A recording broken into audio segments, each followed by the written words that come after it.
But see, USA Today can't talk about their dear Obama that way. And so they just have a boring headline. I'm going to get to that later after we take some phone calls. But it shows that the last guy who had an approval rating that dropped as fast as Obama was Jimmy Carter, and Obama is dropping faster than Jimmy Carter. Now, what did Webster Tarpley say in the Obama deception? And what has he said on this show over and over in the last 9-10 months since Obama was president-elect? What has he said? He has said over and over again that we want his presidency to go like Jimmy Carter's. We want to immediately shoot him down at the first 100 to 300 days in office, that he was going to bum rush us. We're now halfway through that, and he is stalling. He is falling like a rock. This is fabulous news. But as sure as I am living and breathing, just as sure as you were living and breathing, they are going to stage crises, probably hot crises, military crises, stage terror crises. It'd be better if they just staged a terror crisis. I mean, it's sad if they kill a few thousand Americans, and I hope they don't do it, but it's better than launching an attack on Iran, because that can get out of control and turn into a war with Russia or China. So I hope the globalists, if they do, I know they're listening, can you guys just kill a few thousand people? I mean, I know that's bad enough how you murder us, but it's like the foster kids you take and radiate to death, or the black men in syphilis, or the atomic soldiers, or Project Shad, nerve gassing our own troops to death. I mean, at least it doesn't get the Ruskies involved or the Chi-Coms. I mean, if you got to kill somebody, I guess kill us like you always do, and a bunch of idiots will all go hug your leg and kiss your knee and worship you, and I'll have to throw up repeatedly watching everybody worship the murderers. But I don't know what Cheney was trying with that sneak attack on Russian-held territories in South Ossetia and Abkhazia on 8/88, but boy, that was dangerous, wasn't it?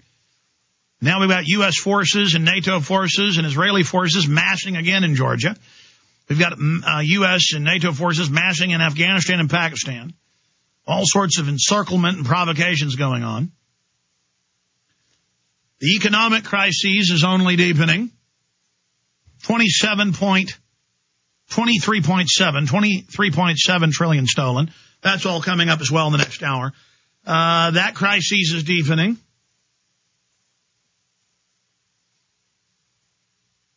Are they going to stage domestic terror? I've seen a lot of preparations to quit playing the Muslim turban head card, though that is up the sleeve. Economic crisis sleeve, bio attack sleeve, chemical attack sleeve, hyped flu sleeve card, or real bio attack flu card. Or they could have the good old boy militia card, blow up a federal building. I mean, I hope the feds don't bomb a federal building and kill a few hundred of their minions.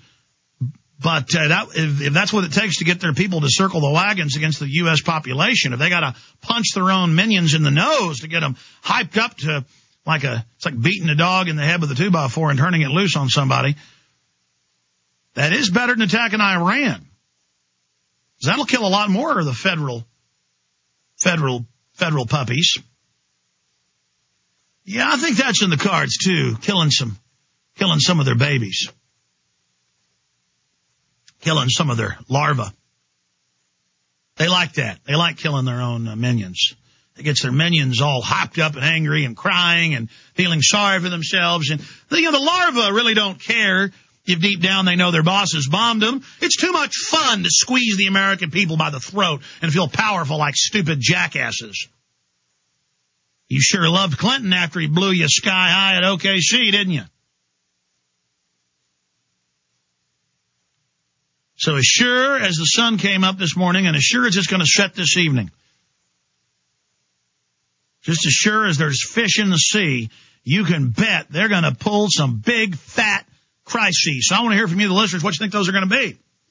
All right, I've said enough. Let's go to your phone calls. Tony in Illinois, you're on the air worldwide. Hey, how you doing today, Alex? Good, sir. Hey, I'll tell you what, I just moved to a new apartment, and I come across a document that a friend of mine had gave me back in 99. Just this big, long list of every potential type of, terrorist weapon, linking Iran, amazingly, all the way back in 99, talking about Iran and, the backpack nuke scenario, this, that, and the other. It was interesting reading, to be sure, but I can't find the cover sheet. It came off at some point in the last 10 years, and without a cover sheet, I realize it's kind of useless. But so I'd tell you about that. And there's hundreds of those reports, and don't think that we have them all. Make copies, send them to us. But I've probably seen, it's got to be more than 100 reports that are federal. I've seen a couple hundred more state reports. We don't cover them a lot, though I've learned that we should, because each time it gets news attention, because so many times it's a carbon copy of another state, just with the heading changed. But they say wearing blue jeans, talking on cell phones, having a baby carriage with a baby. It says watch priests, watch pastors, watch veterans, watch people in military uniform. Don't trust anyone. Everyone's basically a terrorist. Don't trust gun owners. Don't trust people with anti-UN stickers. Don't trust people with NRA stickers. And then I have inside the LAPD from the Discovery Channel from like 1998, where this veteran, this World War II vet, he was a Korean War vet, had died of a heart attack. He was found dead 3 days later by his neighbors. They wondered where he was. They go in. He's dead on the floor. The cops come in, make fun of his dead body, make fun of his medals and stuff. And then they come outside and make fun of his Bronco with an NRA sticker. And then they openly steal his guns and brag, I'm taking this one, I'm taking that one. And I mean, they're so criminal, they think it's normal to steal his guns on camera. And then to talk about make fun of his dead, stinking body and talk about how he's scum because he owns guns. Well, you know me, Alex. I'm up here in Airstrip 2, aka Chicago. So you know that corrupt cops are just, it's the norm around here. And they're already pulling terror stuff up here. I mean, I've lived here for 6 years. I'm not from here originally, but I lived here for about 5, 6 years. And I know the patterns of the murder up here. Usually it's the first warm weekend of the spring. It's usually a big grip of murders, and then after that it's back to whatever, but it just seems lately. And as the gangbangers all kill each other, then they want to disarm more of the citizens, which makes every gangbanger and crook in the country move to Chicago, the happy hunting land of disarmed slaves. Oh, absolutely. And they really are. People here are terrified of a gun. I mean, it doesn't matter what. They're terrified of what it is to be an American. Absolutely. My boy's 11 years old. He just took his first shooting lessons. He's been raised here all his life, but I mean, he ain't afraid of his gun, but his mother is, his dad is. It's just really, the deal is we've got to take the culture back. And that's what's so good about Front Sight and Appleseed and all the other groups. Everywhere, our Second Amendment culture is winning. I appreciate your call.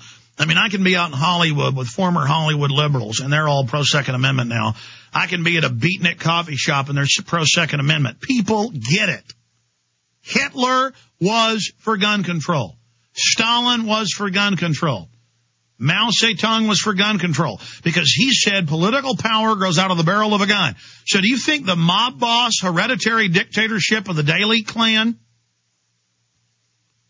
I mean, do you really think that the Irish/Italian mafia that runs Illinois, I'm not bashing Irish folks, I'm part Irish, or Italians, it's just a fact.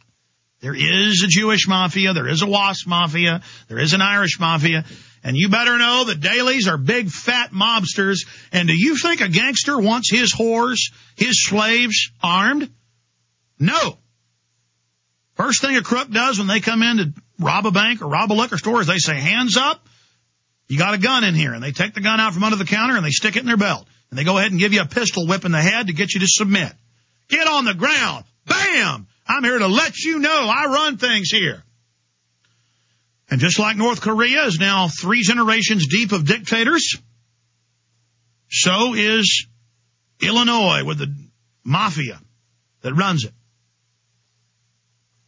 There's good people in Illinois. There's good people in the rural areas. And they're getting sick of it too. You got a corrupt, organized crime government up there. But we got one here. I mean, I'm not saying it's every police department, but I've said half. It's probably less. But a lot of these small towns, they just pull you over and they take your wallet and take your watch and take your car and they put you in jail for a week with no charges until you sign forms agreeing to not ever go after them, which is a fraud itself, but people don't know that. And it's admitted. I mean, Dallas and Houston are mafia run. The Dallas police on record pull nice cars over, throw a bag of chalk in the back, and take your car.